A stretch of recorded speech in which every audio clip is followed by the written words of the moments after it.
We're going to be talking this morning about a subject that most all of us deal with. We're going to be talking about stress. In fact, our subject is entitled, Let the Stress Begin. And so we're kind of shifting gears this morning as we get ready to go into the holiday season. I want to talk about not just holiday stress, but stress in general and some ways we can deal with this as we go forward. A little boy and his sister were singing their favorite Christmas carol in church. The song was Silent Night. And can you sing with me the last line of Silent Night? Sleep in heavenly peace. And wouldn't it be great to have some peace in life from time to time? The little boy and his sister were singing that Christmas carol in the service at church that day, and with everything that was inside of him, the little boy reared back as they got to the last line, and he simply said, "Sleep in heavenly beans." And his sister elbowed him as hard as she could, and she said, "Not beans, stupid, peas." Well, in case you didn't know it, we're only 28 days away from Christmas now. And the way that many of you will feel over the next 28 days, Silent Night might as well end with beans or peas or any other vegetable you can think of, because it will be anything but peaceful in your life. Because in the frantic rush to get everything done, the peace that we talk about and sing about and even wish for during this season often seems to elude us, and we end up looking like the slide on the screen.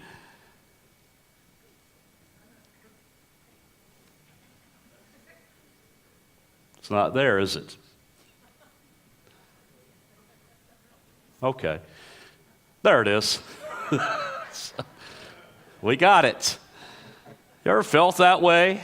Just like you're at your wit's end, that everything that could go wrong, has gone wrong, is going wrong, and there is no peace whatsoever during the holidays. I want you to watch this little video clip this morning. We're going to talk about a little Christmas chaos in this little video clip.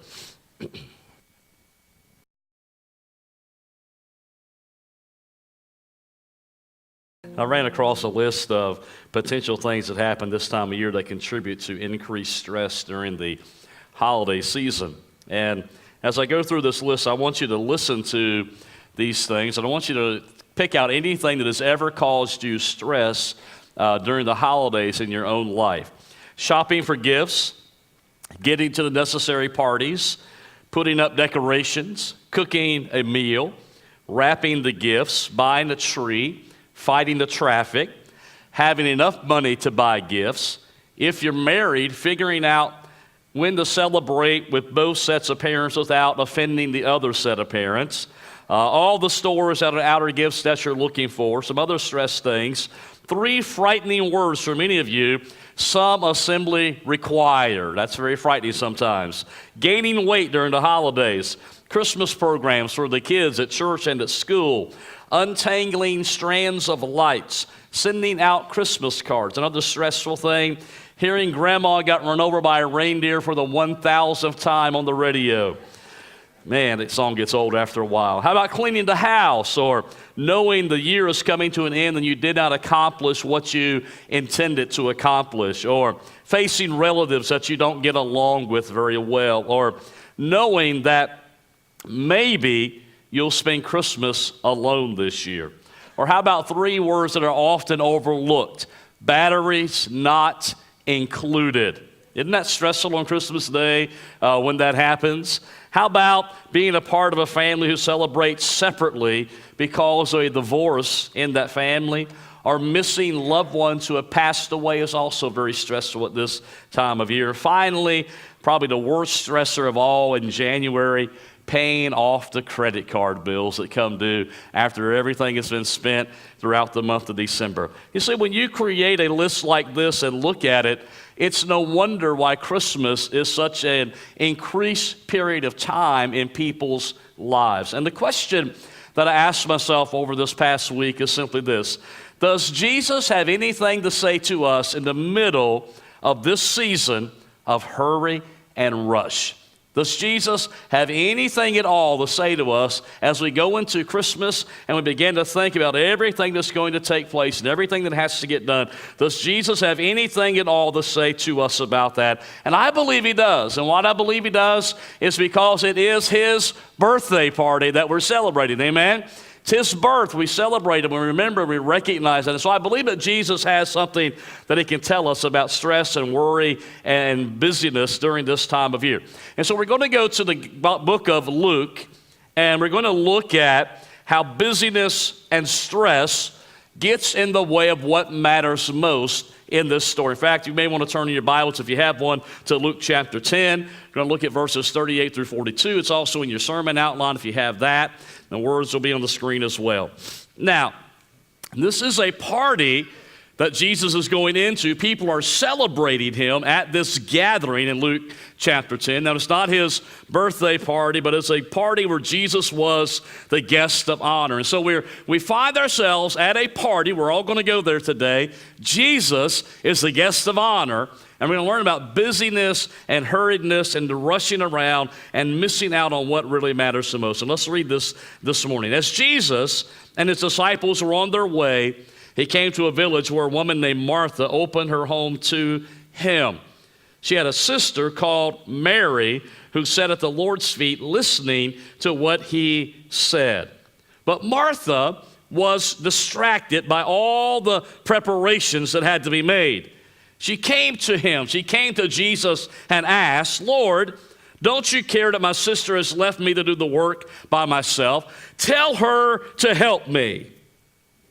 Martha, Martha, the Lord answered, you are worried and upset about many things, but only one thing is needed.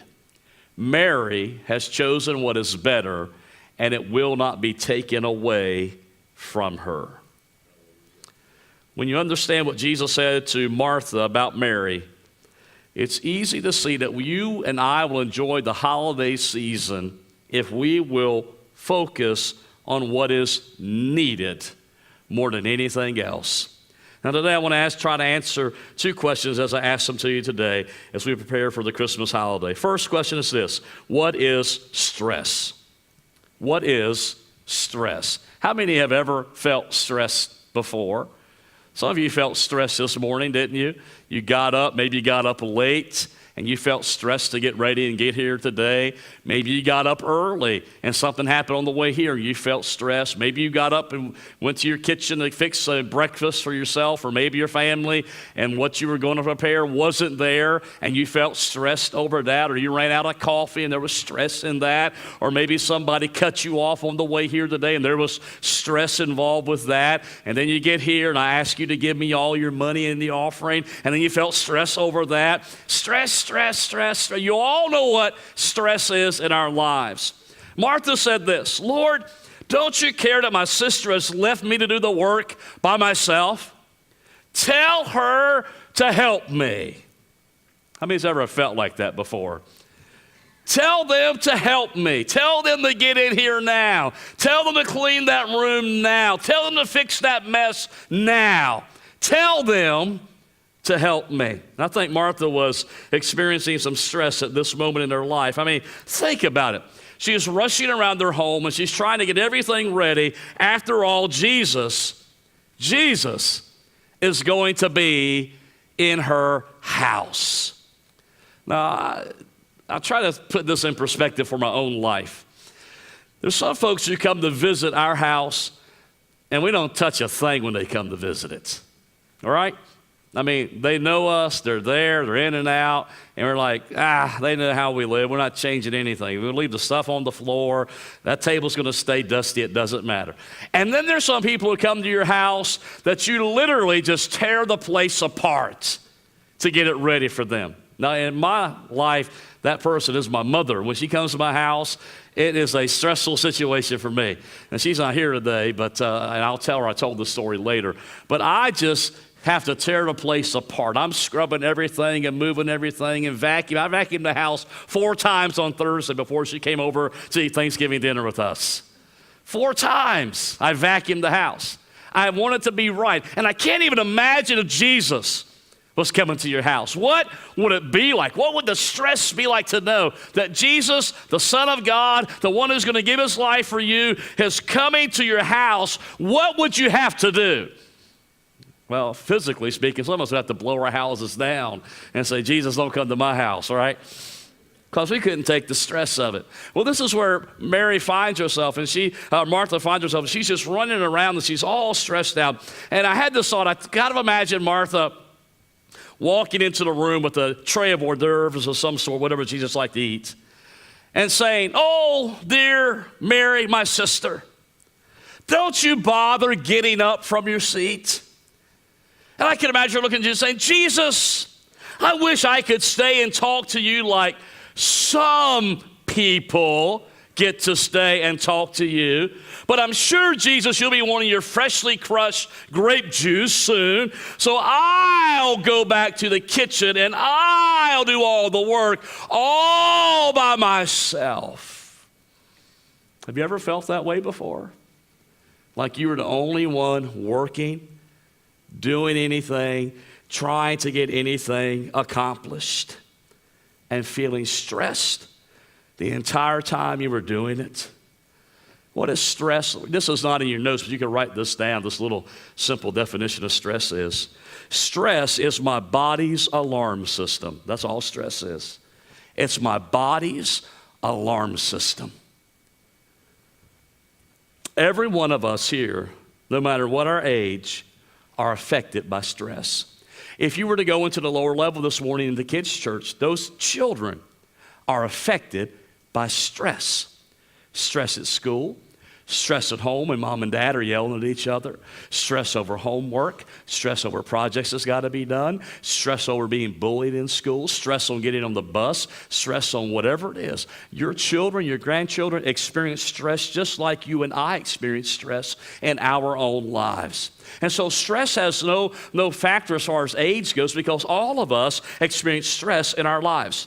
In his book, The Stress of Life, Hans Seeley writes this: no one can live without experiencing some degree of stress. You may think that only serious disease or intensive physical or mental injury can cause stress. This is false. And he continues, crossing a busy intersection, exposure to a draft, or even sheer joy are enough to activate the body's stress mechanism to some extent. Stress is not even necessarily bad for you. It also is the spice of life, where any emotion, any activity causes stress. Stress is a part of life. Good stress, bad stress. It is sometimes a spice of life, but stress is a part of life. Now, stress can result from anything that annoys you, threatens you, excites you, scares you, worries you, hurries you, frustrates you, challenges you, criticizes you, and 100 other items that I did not list. Stress can result from all of those things.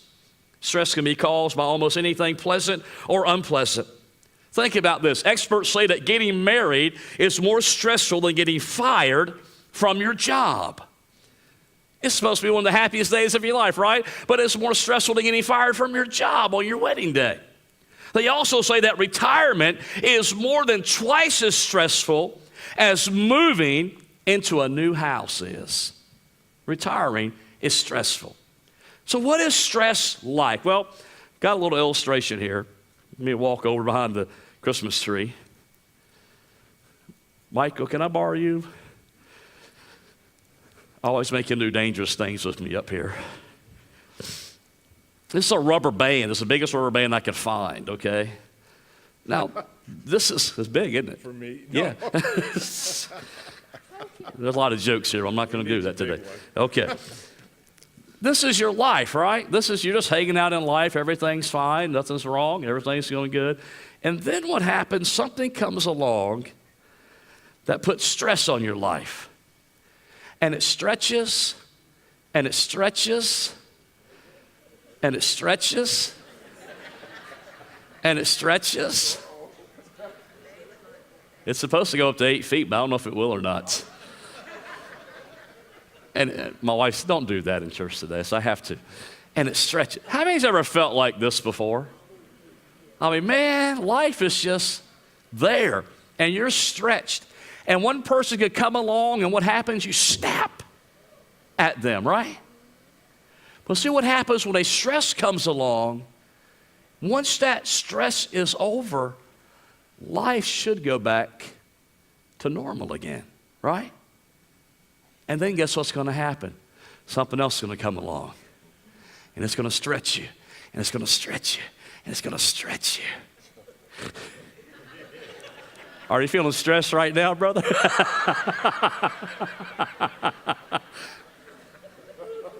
And then it relaxes. Oh, hallelujah. And that's what life is like. Thank you, brother. You're welcome. I appreciate you. See, when the stress is gone, this band is supposed to come back to where it started. But if we stretch that long enough, and neither one of us wanted to do that, long enough and long enough and long enough, eventually it loses its elasticity. And it won't go back to its normal shape anymore because of all the stress that it's been under.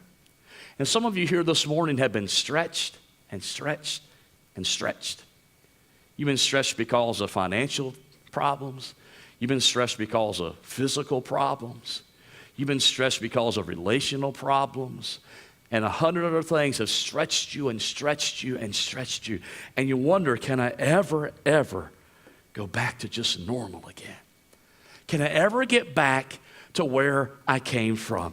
You see, there are some of you here this morning who are under a constant state of stress. You're stretched to the limit, and your alarm systems are going off all the time. And what are some of those symptoms of stress and some of those alarms? Here's just a few from the medical community. Frequent headaches is a sign of stress. Stiffness in your neck, your shoulders, your jaws, your arms, your legs, and hands. An irregular heartbeat is a sign of stress. Dizziness or lightheadedness can be a sign of stress. Indigestion or stomach discomfort can be a sign of stress. Difficulty falling asleep or staying asleep can be as a result of stress. Anger or irritability is a sign of stress. Cold hands or cold feet. You see, the holiday season can be a period of major stress.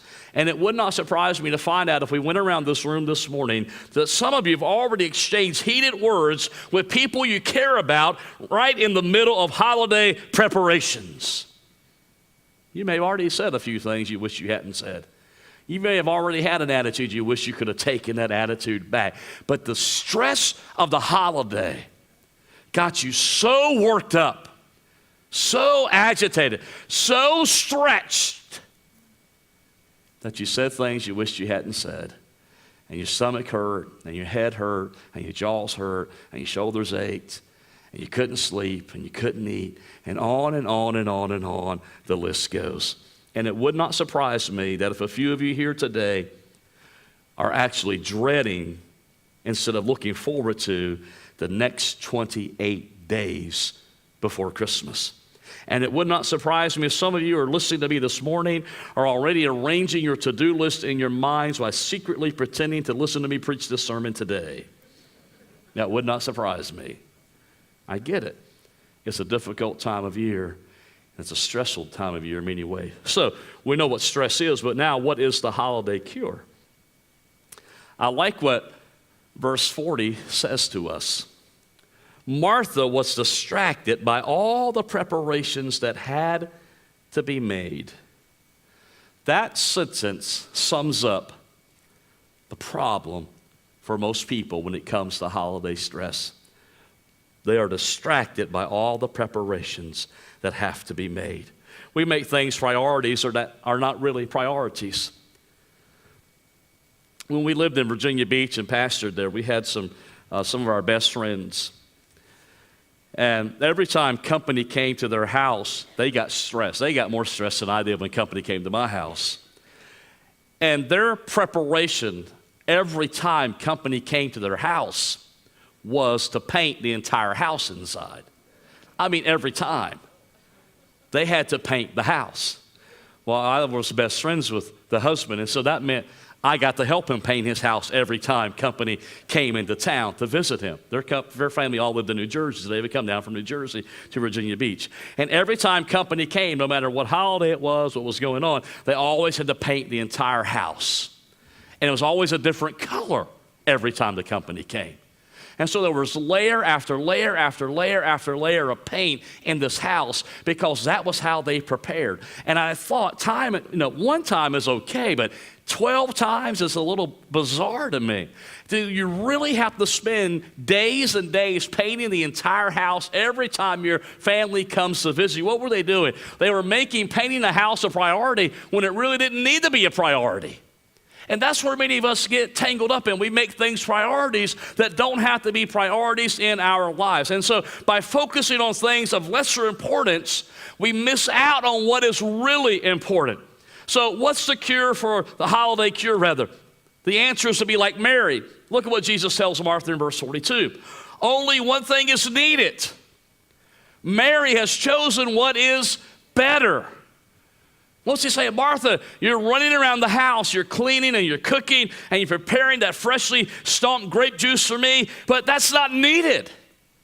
Only one thing is needed. And Mary has chosen what is better. Think about this. Mary realized that spending time with Jesus was more important than the external preparations. Martha's choice of being a good housekeeper and getting things ready and preparing the food had not been bad choices. The things that she was working on were all good, but at that moment, they were not the wisest choices for her to make. And why was that? Because Jesus was in the house. And if Jesus is in your house, it's more important than baking cookies and fixing pies and washing dishes. Jesus is in the house. You're so busy with everything else, but Jesus is in the house. But I've got to get this done, but Jesus is in the house. But I got to take the trash out. It's okay. Jesus knows all about your garbage. He's in the house. Trash can wait. And we can break it down even to our relationships. As our parents and our grandparents and people get older, we live further apart. When we get together, when those rare occasions, stop being so busy. Stop trying to fix this and fix that and make this right and make that look right. Enjoy those people while they're there. They're in the house. They're in the house. I can tell you this, one day you're going to get old, if you're not already old, and mom and dad won't be there anymore in the house. And so every time they were here, I was washing dishes. Every time they came, I was stressed. Every time they came to the house, had to hang all the Christmas lights up at Christmas time. Every time they came over, had to do this and this and this. Why not just stop some of that mess and just enjoy those people that are in your life? They're in the house. And so Jesus said, listen, your sister has chosen what is best. Mary knows what's most important right now. I'm here with you in your house. All of our Christmas preparations are good. But to borrow from this verse, only one thing is needed. And that thing that is needed more than anything else this Christmas season is spending time with Jesus in a personal, intimate way. We must never get so busy with the outward things that we neglect the quiet, peaceful worship of our Lord. But how can we do that in the middle of all the stress that surrounds us this time of year? How can we be like Mary and focus on what is needed the most in our lives? Well, I'm going to give you 3 ways this morning quickly. First, cross out everything that takes away from the real meaning of Christmas. Cross it out. Cross it out. Let me give you an example. If it is stressing you out, do you absolutely have to make those special cookies that take all afternoon to make? Do you have to? Do you really have to? We were getting Thanksgiving meal ready at our house, and we make sausage balls. We usually eat them for breakfast time, and we just got down to the crunch time. And Robin said, I don't think I can do this. And I said, well, hey, let's set priorities now. Do we really have to have the sausage balls? And the consensus was, no, we didn't have to have the sausage balls. And you know what? Then it took off some of the stress. Just a little bit was gone. And so we went from being like this to like this. You know, the stress was still there, but we just moved a little bit in, right? So what are some things on your list that you can cross off that take away from the true meaning of Christmas? Do you absolutely have to put up all the lights on the outside of your house like you did last year? Or can you say, you know what? That looked great, but this year I'm going to back away from it because it's too much stress, and I'm just not going to do it this year. Just stop, take some time, and think through the things that cause you stress. And if it's taken away from the real meaning of Christmas, cross it off of your list. Second thing we can do to help relieve some of the stress is to create a plan. Set your expectations right up front. This is the main thing that needs to happen this Christmas. What is that in your life? What is that in your family? What's the main thing that has to happen? You need to plan ahead. Create a plan. Plan ahead. You need to share the load you're carrying with other people in your life. Let them do something. Well, her cookies are not as good as my cookies. Who cares that her cookies are as good as your cookies? You're going to have cookies. No such thing as a bad cookie. Right? Amen, John. See, some of you are like John and me. You eat one cookie and your brain shuts off. Says one cookie's enough. Now John and I eat a cookie and our brain says eat 100 more cookies. All right? There's no such thing as a bad cookie. We love them. But somebody else can help you do that. Somebody else can help you do something in your life. Lighten up your calendar a little bit. What do you have to do? What is optional in your life? And then you have to respect your budget. How much are you going to spend? Because remember, January is coming, and you're going to pay for this eventually. So you need to know what your budget's going to be. So I'm going to cross out everything that takes away from the true meaning of Christmas. I'm going to create a plan, and next I'm going to put my most significant relationships first. My most significant relationship first has to be with Christ, and that's what he's telling Mary and Martha. Listen, your sister has chosen the better thing. She put me first. She put me over the clean house. She put me over the food. She put me over having everything organized. She chose what was best. And so as you go through this season, I want you to realize you have to put Christ first. So that means spending personal time with him. It means worshiping him alone. It means coming together at church and worshiping him. Then you take care of your family. You don't neglect them for other obligations because you're going to regret that later in life. And then you put your closest friends who feel like family. So you have all these things in order in your life.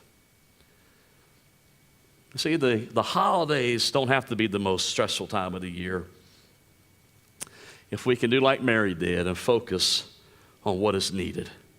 On the night Jesus was born, the angels from heaven announced this: glory to God in the highest, and on earth peace, goodwill toward men.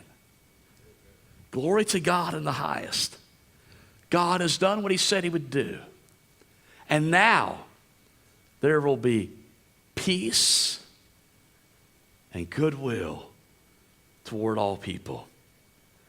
My challenge this morning to you may seem like a strange challenge on a Sunday morning, but it's simply this: don't let the celebration of the most peace-filled night in Earth's history turn into the most stressful time of year.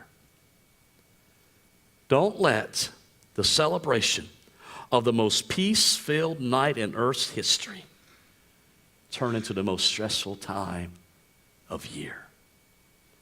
I want to ask you to do something with me this morning. Some of you came in here and you're like this. I mean, you're stretched out. And we're going to do something. We're going to try to help alleviate some of that today. We're going to try to help that band go back to where it should be. Because we think you should leave here better than you got here today. And that means in all areas of life, including stress.